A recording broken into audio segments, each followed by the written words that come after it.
In the last episode, we trailed the Coven who have abducted this stranger. We know he is of the high heavens. However, the Coven, now holed up in Leoric's Manor, try and block our path. It's only then that we find a fallen townsman who tells us where Magda has taken the stranger, saying, "They did horrible things to us." Did you see a man in rags? Yes, the man with the golden eyes. I saw Magda take him into Leoric's old torture chambers below us. You have done your duty, friend. I will deal with Magda. We make a solemn promise to ourselves that the townsman's sacrifice will be avenged as we head outside of the manor into the rain. We see that although the manor itself is dilapidated, the hills, scenery, and architecture must have been a sight to behold, the height of Leoric's power. Heading down some steps, we then begin our search, following the bodies to the promised torture chamber. Knights line the wall, ever guarding Leoric's interests in death, as they did in life. Entering the halls, we're aghast to see a basket of sacrificial heads. The sanctity of this place has truly been fouled. Although caked in blood and cages, the place could be mistaken for a furnace, and out of the furnace pops inferno zombies, re-risen tortured victims, a final sacrilege squeezed out of their torture-ridden bodies. And it's not long before we encounter the Coven. "Bring him to me that I may rend the flesh from his bones." A gaggle of Coven and the Hellion beast they spawn come to confront us, led by a super unique Grand Inquisitor that's known as the Master of Pain, but he still has a lesson to learn.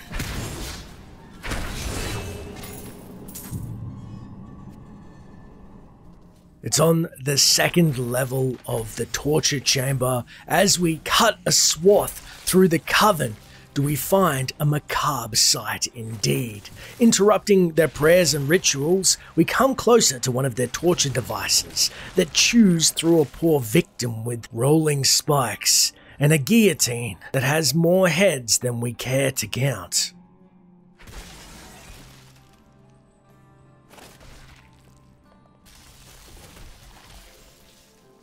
Deeper in the torture chamber lies a barricaded pit of blood and bodies that are re-risen and born of fire. Now without furnaces or bound, they crawl out, seeking fresh victims of their ever-growing army of the undead. Contending with the ambling mob that seems never-ending, we awaken a true horror of the pit. A shambling behemoth super unique. A messy mound of flesh with thorns, teeth, and gaping scars comprising its grotesque visage.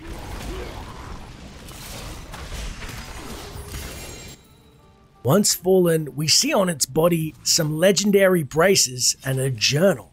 The braces themselves boast a boon for lightning damage and our blessed hammer skills, and are far superior to our current braces. Equipping them, we then read the prisoner's journal. 13th day of Lunarsad, 1263, Anno Kyrgyzstani. The jailers burned runes into my flesh. They say all the torture and dark magic will turn us into demonic slaves for King Leoric. What foolish lies. 17th day of Lunarsad. Oh, pain is terrible. I can't think. I'm so hungry. 20th day of Lunarsad. Master.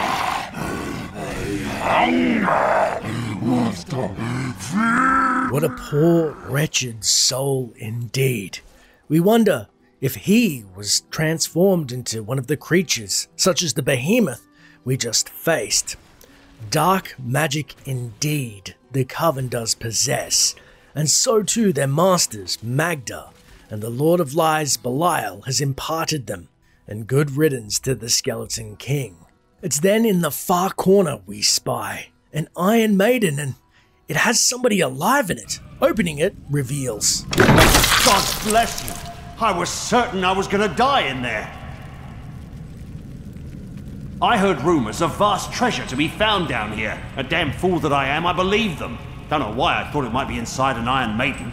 All I could think of while I was trapped in that horrible darkness was that no one would ever know what had happened to me. With the man freed and the event ended, we head back up the stairs and through a door to the Highlands Passage. Stepping into the rain-soaked courtyard, on a bridge awaits us two dark Berserkers. Curiously, on one of their corpses, we find another Crusader's journal.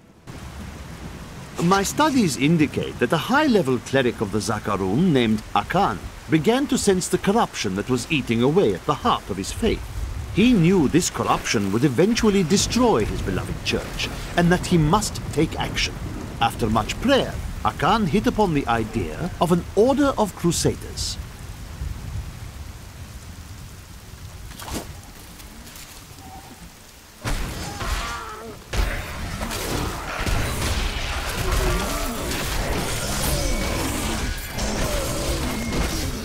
Contending with the Coven, now fully in league with the Moon Clan, we dispose of more of their kin before heading inside the Cursed Hold. Once inside the gloomy hold, we're confronted with, what's this? The headless ghost of Queen Asilla.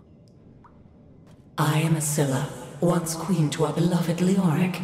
My servants and I were consumed by his madness. Now I give you my blessing, champion, to release my people from their eternal torment. The Queen, ever a dignitary, beseeches us to release her imprisoned people that are still being held in their jail, in death as they were in life. Freedom. At long last. Freedom. Once all 6 of the poor souls have been freed, in a cross in the middle of the jail, we're confronted by the jailer himself, the Warden. Am I alone here? Must I do this myself? So be it. Face me and repent your crimes. The Warden, a giant mace-wielding skeleton. We grow in size using our Akarat skill ability to match his strength and fell him. Removing the tarnish from the prison once more. On his corpse we find the Crusader shield, Valorous Wall, which increases our wrath regeneration ability substantially. Fighting our way out of the jail, we're rushed by an onslaught of savage fiends, and then happen upon Queen Asilla's death, replayed, no doubt due to the dark energies that bind her here. My lord, the prisoner is ready, as you requested. Thank you, Lazarus. Your loyalty is invaluable in the midst of all these traitors. And you, my dear, my own wife and queen, conspiring against our kingdom. My love, I swear, I have never betrayed you.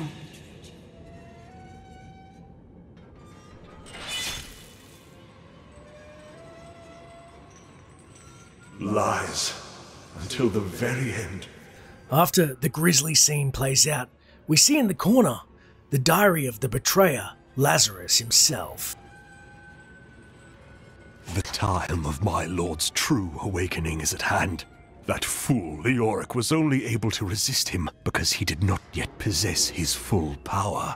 With the Queen dispatched as a traitor, I may now devote myself fully to prepare. Lazarus, of course, speaks of the poor possession of young Ulbricht by his master, Diablo, the Lord of Terror.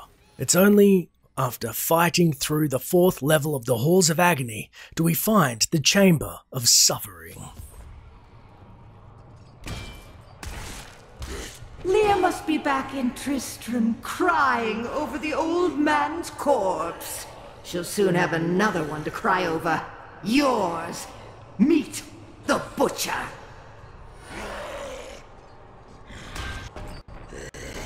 Fresh meat!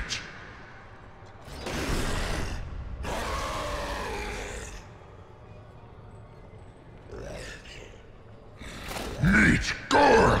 It's then the huge, super unique boss, the Butcher, returns, a cacophony of flesh, stitches, and raw violence. The return of the Butcher within the world was a deliberate action by Magda and the Coven through the use of occultists to sacrifice flesh and blood of living beings, was all to resurrect this beast and to hinder our path.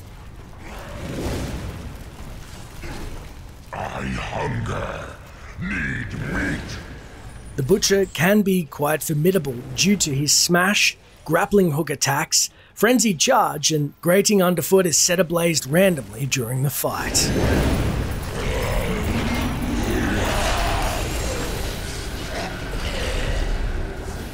The Butcher, however, succumbs to his injuries, and we garner off his corpse the legendary shield Denial, which boasts a huge boon to our sweep attack, and looks like it's been ripped straight off one of the Iron Maidens in the Halls of Agony. It's then we exit through a northern door into the cells of the condemned and see a bloody path trailing down some descending stairs. Symbols are etched in blood, no doubt of the Coven and their dark blood magic used to bind the angel that is now in their care. At the bottom of the stairs, we find the cultists performing a dark ritual again as they did to Cormac.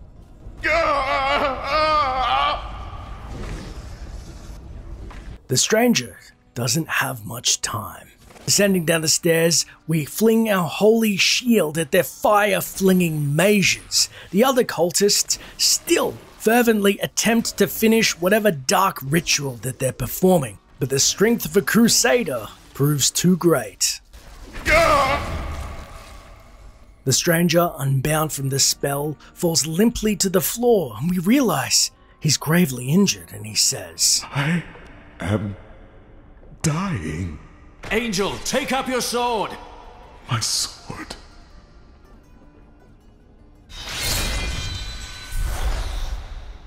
I remember now.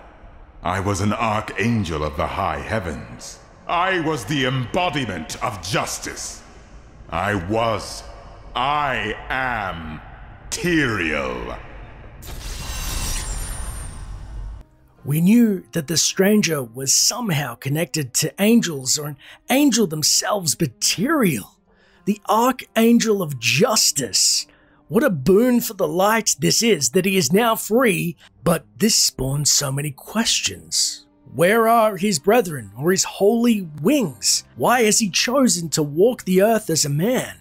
More pressing, though, is what is to be done about the lesser evil Belial behind all of our recent misfortunes. You have restored my mind, friend, and now I remember the warning I came to deliver.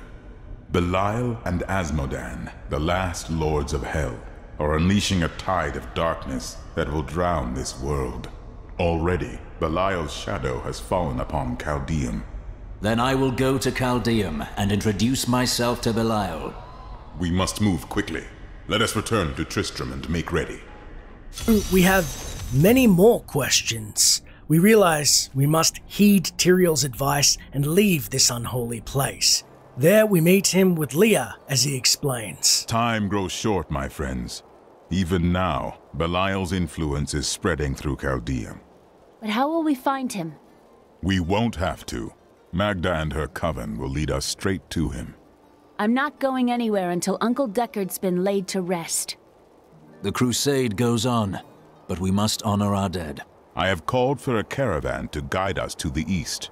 Speak to the caravan master when you are ready to go. We will see to Cain as we depart.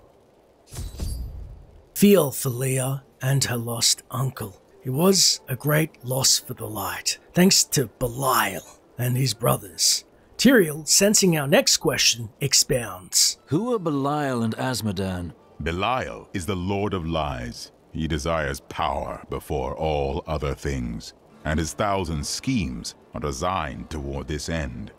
His brother, Asmodan, reigns over the other half of hell as the Lord of Sin. I sense his influence in this world, but I do not yet know where he will strike. Belial may lead us to him. They are more rivals than allies in these days, but I pray that you are right. They say that the evils cannot help but wage war against each other, and that victory is short-lived between them. The fact they're working in unison are dark tidings indeed. With that, we do as Tyrael instructs and see the caravan leader to head to Caldeum on the hunt for the Lord of Lies. My friend, shall we depart to Caldeum?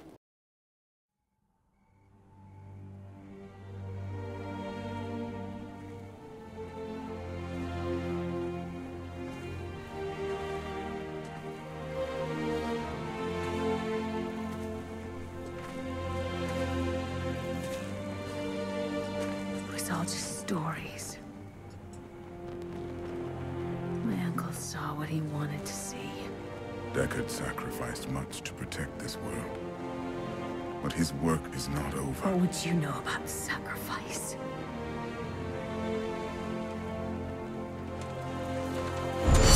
Tyrael, the ancient law of the high heavens strictly forbids us from interfering with the mortal world.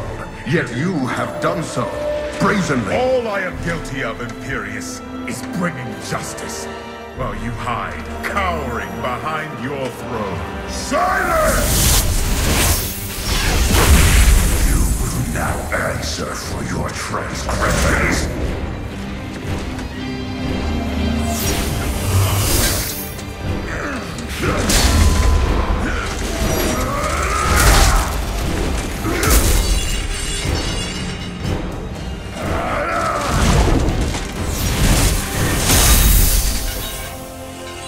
You cannot judge me. I am justice itself. We were meant for more than this. To protect the innocent.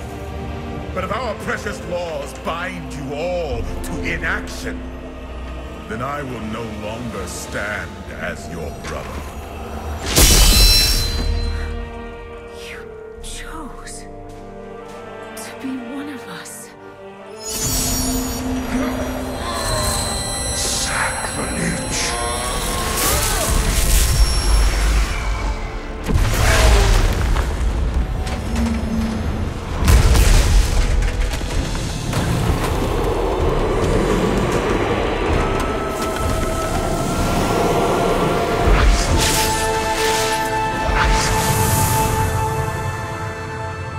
Thus, I fell, willingly.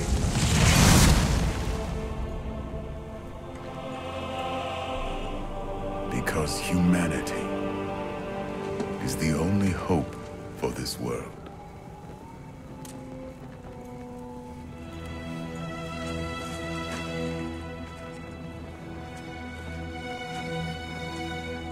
I never believed all your crazy tales.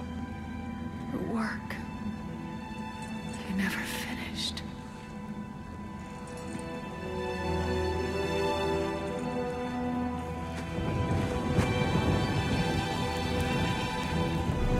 I will finish it, Uncle.